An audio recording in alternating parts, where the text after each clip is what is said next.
On a chilly autumn evening, Jam, a young artist, sat in his cramped studio apartment. The room was dimly lit, with paint-splattered walls and unfinished canvases scattered around. Jam's once bright passion for art had dulled over the years, overshadowed by rejection after rejection. His dream of hosting a gallery exhibit seemed like a distant memory. "That's it," Jam muttered, shoving a canvas aside. "Maybe it's time to give up." As he stared out the window, watching the golden leaves swirl in the breeze, his phone buzzed. It was a message from his childhood friend, Clara.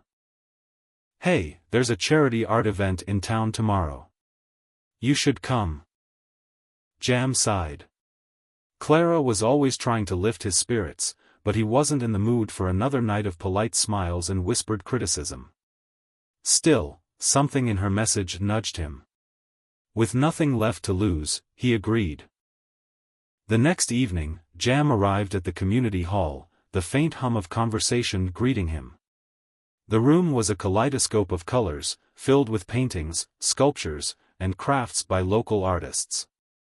Clara met him at the door, beaming. "I knew you'd come," she said, handing him a name tag.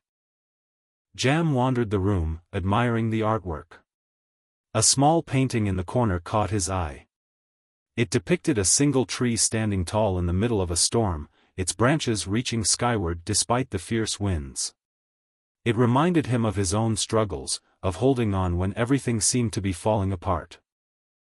"Beautiful, isn't it?" said an elderly man beside him. His hair was silver, and his eyes sparkled with warmth. "I painted that years ago." Jam nodded. "It's powerful." The man chuckled. "Life has storms, but they shape us. That tree? It grew stronger with every gust of wind. Just like us."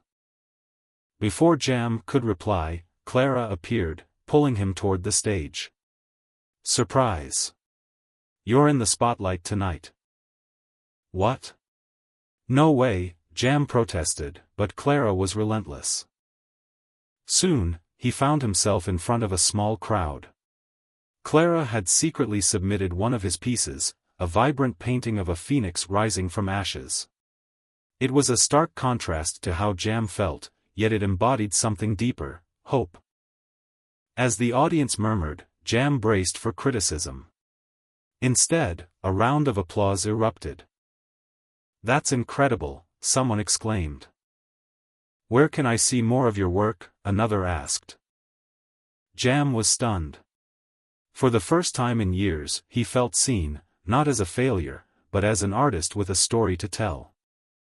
Later that night, as he packed up, the elderly man approached him again.